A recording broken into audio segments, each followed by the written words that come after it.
practice. We've heard that lawyers talk too much. We have heard that for you to be a lawyer, you must be an art student, right? And that you must be poor in mathematics. That is a lie. Big fast lie. I'm sure we've also heard that lawyers are proud people. I am sure we've heard that lawyers don't make things easy because they are proud. It is a lie. I am sure we've also heard that when lawyers die, they are buried face down in a coffin. Also a big fast lie. So all what you heard, they are just myths. Because lawyers are human beings. So lawyers don't. I am a lawyer, I don't lie. I use the law to my advantage. I'm not a liar. Please listen. I use the law to my advantage. If you call that lie, then you are not well informed. So as lawyers do not lie, we use the law to our advantage. So it is rare for you to see a lawyer who does not. That is why one of our core courses for entering into law is literature. Right? As students, thank you. So with literature, your critical reading skills, your analytical skills is sharpened. So when you have that background in literature and you come on to school 100 level to study law, you are used to reading. You are used to reading no matter how big they are. So that should be a problem. I am sure as students, you are also used to government. So your understanding or your background in government will introduce you to foundations in understanding legal principles.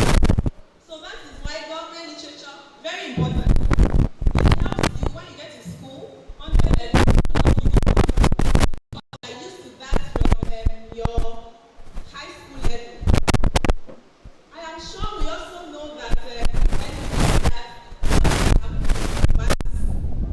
so they have said, or we have this understanding that the good students are assigned students. Big lie.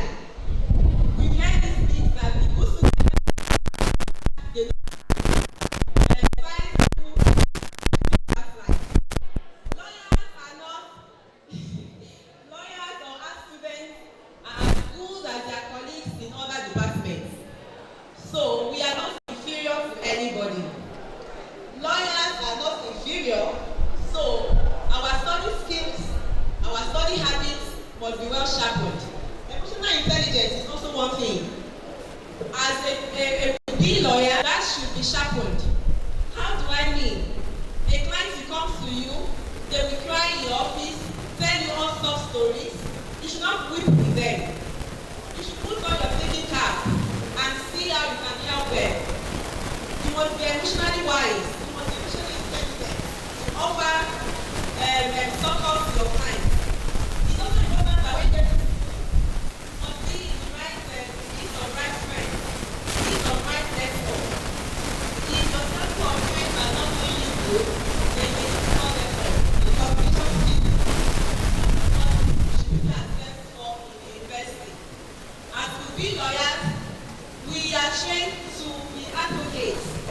What that means is that we are trained to talk, we are trained not to be not lie, we are trained to speak the way we can.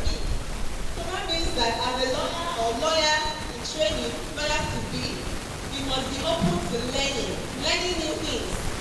Do not say that you are only an art student and that's it. No, not at all. So you must know what is happening all over the world. So we should not just stick to TikTok and social media. Know what is happening on Al Jazeera, know what is happening in CNN, and then you are updated. Thank you. Next slide, please. Also, while preparing for school, there are several challenges we are likely to face. One of them is peer pressure. I'm sure when you get to school, it's no longer the high school that you're used to. You have thousands of students as your classmates, as people you interface with, and then it helps to engage in unhealthy habits are real. However, you can manage them if you know your values. You can manage them if you are intentional with friend making. You can manage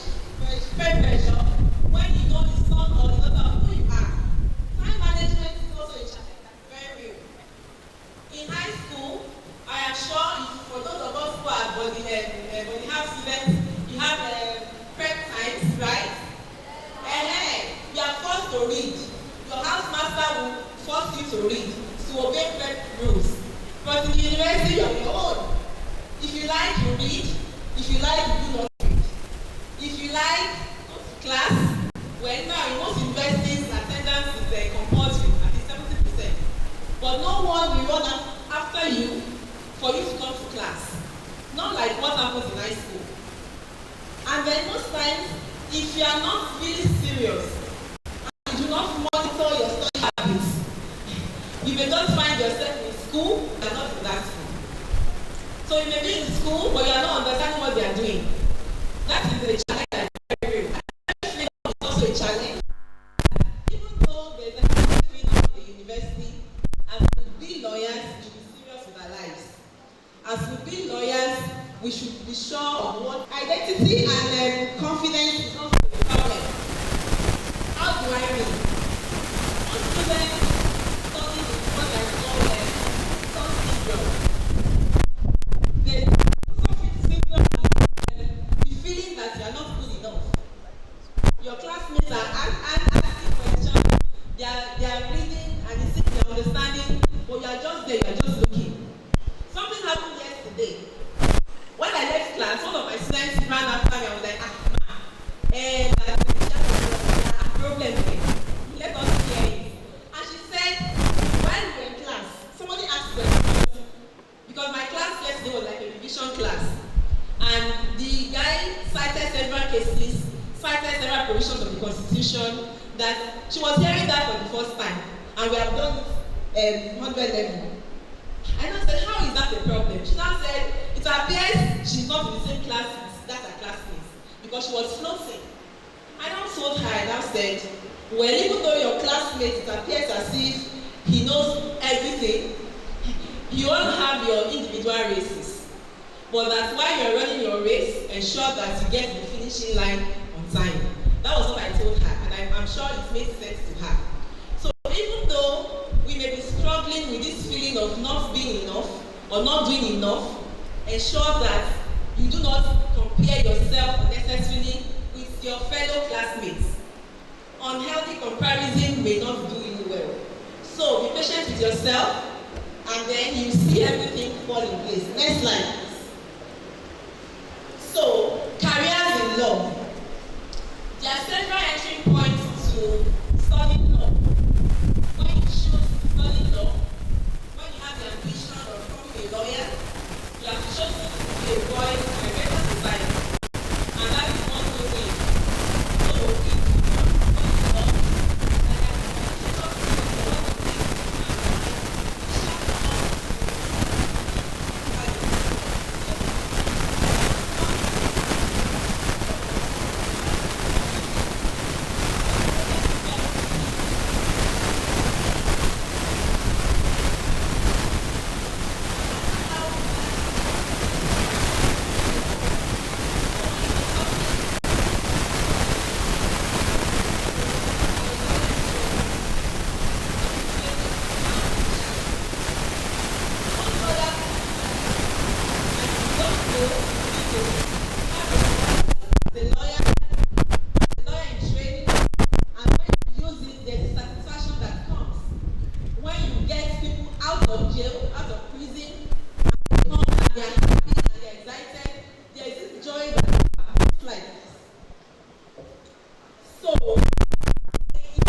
if you don't want to be a lawyer, like an advocate, and be going to court with your wig and gown, you can decide to go on the bench, be a magistrate, be a judge, and people come to your court to plead their cases.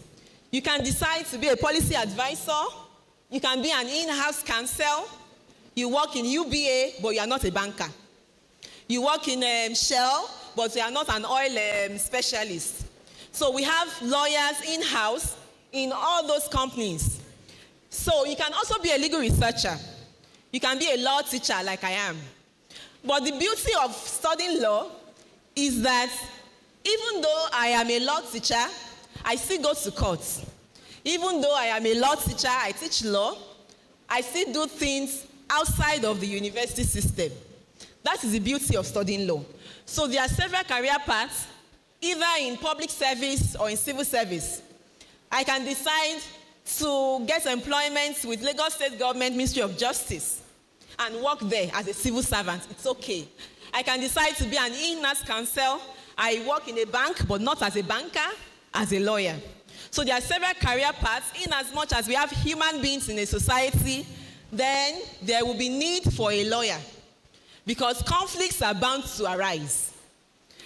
That's why most people say that lawyers thrive in conflicts. Well, I do not believe that, because we are trained to resolve conflicts and not to be happy that people are fighting each other. That's a story for another day. Next slide, please. So, our topic is shaping society, leadership, public service. So, we are on to leadership. As a lawyer or lawyer in training, our title as lawyers is not about earning titles. If I am a barrister and solicitor of Supreme Court of Nigeria, what am I using that title to achieve? Am I using it to affect the society positively or negatively? Am I using my influence? Is my influence positive or it's negative? Am I being of good service to members of the public? Those are the questions we should ask ourselves. If my presence as a lawyer cannot make an impact, then my absence will not make a difference. So as a lawyer, as lawyers to be, we should ensure that you get into a room, your presence is felt. Because if it's not felt, then you are just carrying a title. And that title, you are not making impact. So in as much as we are on our way to entering a university, ensure that whatever we do, we use that title well and positively. Thank you. I said it, next slide, public service. Then, whatever thing I'm bringing to the table, it should be for the benefit of the society and not only for myself. So, if as a would-be law student, I should ensure that all that I do or all that I will do in the university is not for my own benefit alone, but for the benefit of all. Next slide, thank you. So, our journey to making career choices with purpose. It's important we understand that this way of law is not just to get a good job, not at all. As a matter of fact, in Nigeria, we have, as of 2025, we have close to 250,000 lawyers in Nigeria. So, by next week, lawyers will be called to Nigerian bar. Several other, about 7,000. So add that to the numbers we have already. The market is large. So it's not just about getting a career or getting a job. It's about using your platform to ensure that you make an impact. And one other thing advice I have for us is that we should not be too hard on ourselves. Like I said, is this common belief that our students make best lawyers? Far from the truth. As a matter of fact, I know of people who were science students, who registered science courses in WAEC and registered art courses in NECO, and they are now lawyers. So that you are in SS3 and you are science students, or you can still make the switch if you want to. And we are ready to take you in. So whatever you do, ensure that you allow yourself to grow, and you are running your own race. One other thing we should focus our attention on is that it's important to build our character. In law school, there is this saying in law school that before you can be called to Nigerian bar, in addition to passing the bar exams, you must be a fit and proper individual. What that means is that I have first class from law school, but my character is 0. I may not be. And one of the criteria of gauging a fitter dinners, At least before you leave law school, you must have dinner 3 times.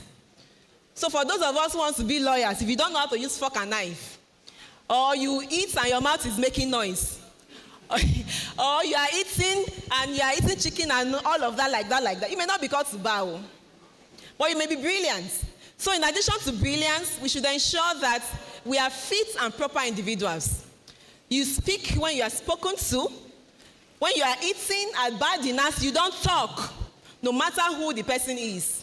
You don't talk with your mouth full. So those are the criteria that they use in gauging who will be called to Nigerian bar or who will not. Character is important. You may be brilliant, but your character is nothing to write home about. We need to watch it. We need to work on it. Next slide, please.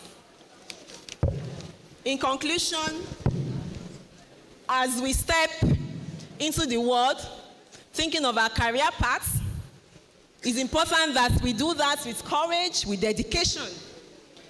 If I'm an art student, then I should know what I want to do. If I am a science student, a commercial student, then I should be focused. Because the university is a different ball game, different from what we are used to.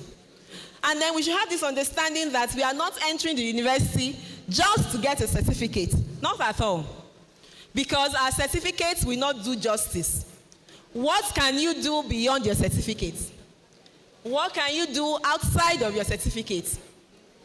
It's also important to know that this journey of becoming a lawyer, this journey of entering into the university to study law, we start with the choices we are making, with our mindset and our commitment to being the best version of ourselves.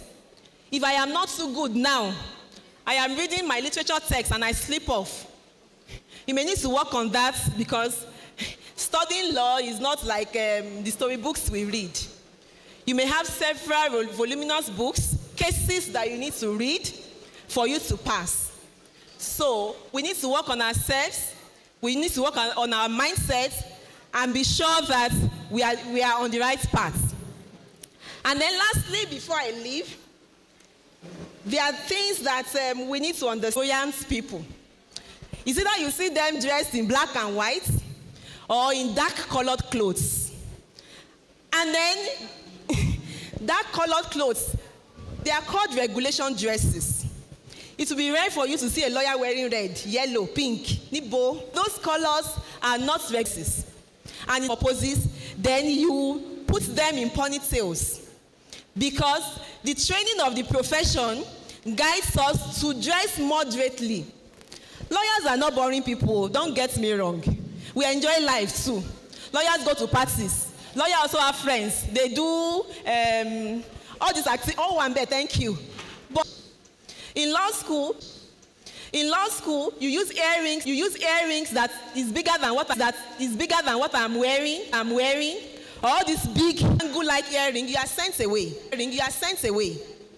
So with the training of the profession, even it is black socks. As a guy, your hair must be moderately, yes, you must be not really clean shaven, but it must be neat. So all of these are regulated, whether in the university or in law school. Like in 5 years of your stay in school, most lawyers just this way, and then you keep jackets. As a matter of fact, if I'm dressed like this in court, I will be sent away. Because nothing must show.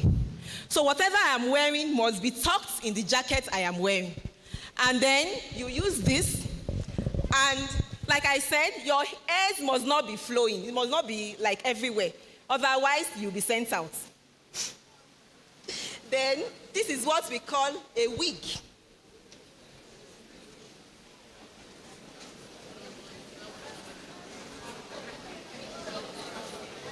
So a lawyer, thank you, sir. If we are appearing in court, this is how a lawyer should ordinarily appear. This my gown cannot enter the court because it is not black. However, everything should be black and we should be dressed this way. For guys, for the men, they do not wear collarets, they wear what we call a bib. is almost the same as this. Only that, and for the guys, your shirts must be wingless. Is it wingless now? For men, your shirts will have collars. Are we together? Yes. Thank you. So for the guys, you do not need, guys do not wear shirts like this with collars. The shirts for guys who are lawyers are shirts without collars. Example of these shirts are what pastors wear. All those CAC pastors, they are type of shirts that are without collars. I'm sorry for using CAC as example. Shirts without collars are what lawyers who are men must wear to court, and they are beep. If you wear a shirt like this, you will not have a right of audience. So, lastly, law may not be for everyone. But if we decide that this is the path we are choosing, then we must law. The law program is a highly regulated course. As a matter of fact, in most universities, if you are below 1.5 CGPA, you are shown the way out. That is one regulation. As far as dress code is concerned, you are also shown out of the college. I expect that we should have questions, right? So please keep your questions. At the end of the session, we would answer them. Thank you so much.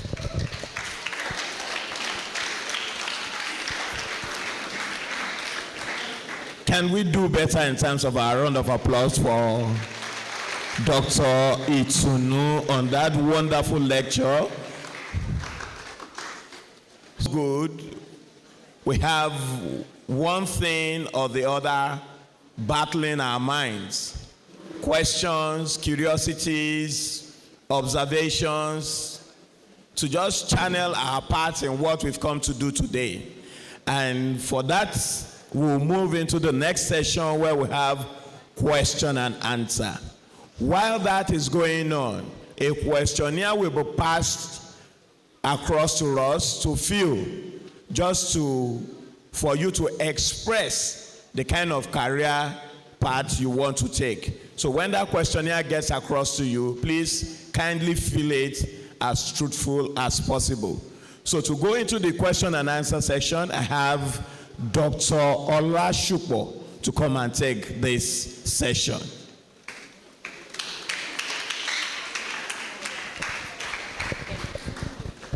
Hello, good afternoon, everyone. Good afternoon, everyone. So, this is question and answer time. I don't know, do any one of us have question? I said, do any one of us have question? My people, do you have question? Just signify it if you have any question. Okay. One. I will just take two, maximum of two from each school. So if you have question, please kindly raise your hand. Hello, okay, stand up. Stand up. So, we have only one of you in, Abby. Is it only one? Just come out. Come out. Then the other school. Do we have anybody that has question? Do you have any question? Any question? Should I mention the name of the school? Any question? You have question? Hey, come out now. Come out. Come out. So that's 4 of you now.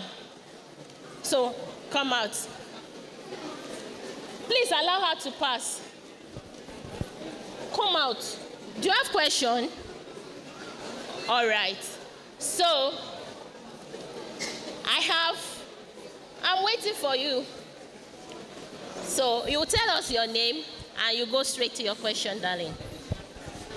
Good afternoon, everyone.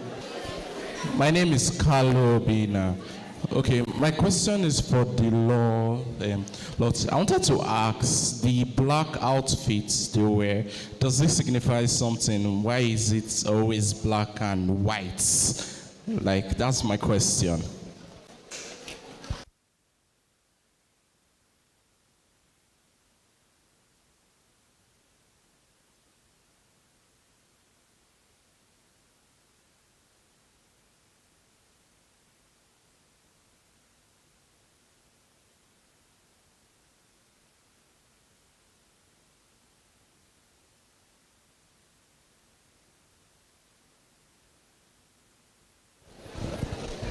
Good everyone. My name is Juan Esther.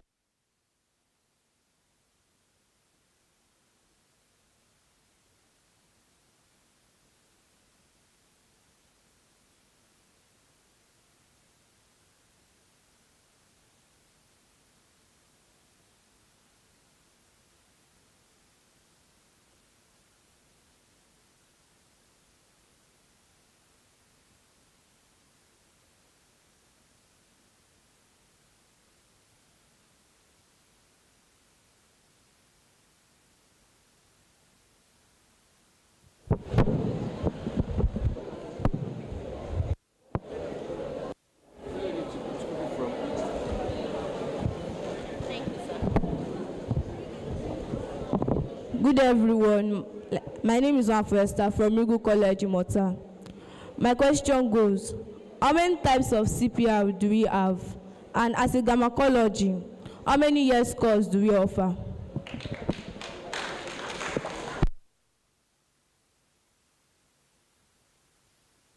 Good day, everyone. My name is Ola Israel, and my question is, how can science students also be lawyers? Thank you. Speak louder. My question is, how can science students also be lawyers? Thank you. Okay.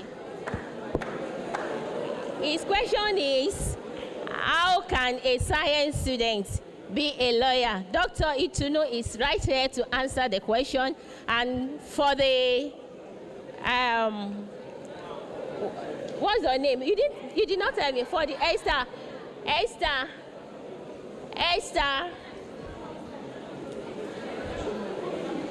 Okay, our question is for you. Okay. Hello. You want to answer your question? Hello. Yeah, okay. CPR is cardiopulmonary. It is a skill. And I love your question because that's where we are now. People are facing a lot of stress. And you can just see somebody standing and collapse. She's a very, very brilliant lady. So CPR is a skill that you can use and resuscitate somebody so that you trigger off the comatose or cardiac that is collapsed to come back to life. And your second question is a common thing. You can browse it out. If I have our gadgets, I could have teach the school that you learn how it is. It is a common skill. Young girls like you must learn, because in the house somebody can suddenly collapse. Many people have already died just because they don't have a lay person that have adequate knowledge on CPR. Maybe your school can organize training. We're obliged to come and teach you. Which school are you from? Rigu College, Imota. Good. Rigu College, invite us during our Nurses Week. We are coming to teach you in April. Thank you very much, ma. So, don't worry, you have free access during their week. That's April. So, just invite them. They will come. So, the other question is for Dr. Itunu. Home. Okay, no, just answer. Oh, no, yes. Okay. Sorry. My name is Avian Bomeri. I just want to ask, what's the importance of literature in studying law? What is the importance of literature in studying law? That's for Dr. Itunu. That's the second question. The first question is, how can a science student be a lawyer? And now she's asking, what's the essence of studying literature regarding to law as a course? Is it law? Okay. Lawyer in the house are plenty, okay? Good day, everyone. My name is Bada Adebola, and I'm from Vic Lawrence. So my question goes like this. Why do lawyers throw away their pen after death sentence? It's a nice course. Nice question. Dr. Tunu, over to you. The questions, hey, in fact, lawyers in the house will answer your question. Yes, I think. Okay. Now, please, I know some of you might be a little bit crowd shy. So if you have questions, write them briefly and pass it forward. I'll go around and pick your questions. You can write them out. Okay, thank you, sir. Okay, Dr. Tunu, over to you. Go up, babe. There's no fun. Okay, sorry. Thank you. I will start with the last question. The last question says, why do lawyers throw away their pens after death sentence? Yes. It's a mean, so maybe you have watched this in African Magic. It's not true. I have also heard that and then let me tell you that lawyers don't give death sentences. Judges do that. So lawyers just plead the case of the accused person. There is also this means that when a judge gives a death sentence or wants to give a death sentence, the judge will wear red. It is unfounded. It is very true. It's a lie. I think African Magic is not doing us so much good. We watch in African Magic that they will wear red, they will do this and that. It's not true. It's just a myth that is unfounded. Lawyers do not give death sentences, but judges do. And there is nowhere in law that judges should throw away their pen after giving the sentence of death. As a matter of fact, in Nigeria, when judges give death sentences, they do not implement it. The governor of the state will have to sign the death warrants. And the last time that happened in Nigeria was 2013 or 15, when Governor Oshomole of Edo State was the governor. After that time till now, Nigeria is on what we call moratorium. Moratorium is M-O-R-A-T-O-R-I-U-M. What that means is that death sentences must not be carried out. So in Nigeria, as we speak, when an accused person is sentenced to death, he is kept away in prison for life. No state has sentenced or has executed any accused person after Oshomole did that. So Nigeria is presently on moratorium, and death sentences have not been carried out ever since. I hope that answers your question. My lady. So the other thing about regulation dress, should lawyers or should law students be always dressed in black and white? Ma? Okay, what does this signify? Okay, because even this law that we are studying is by virtue of colonial heritage. What that means is that our law is given to us by our colonial masters, the British people, and they wear things like this. It only shows that law is a profession that is sober. So it's expected not to, you cannot say that an accused person is coming to court or somebody may be sentenced to prison and you are coming glammed up. So most times, in this part of the world, we are dressed the way we are dressed because it is what has been passed down to us by our colonial masters. It signifies that we should be, in law school, you'll be made to understand that law is not, what's this English now? Law is not about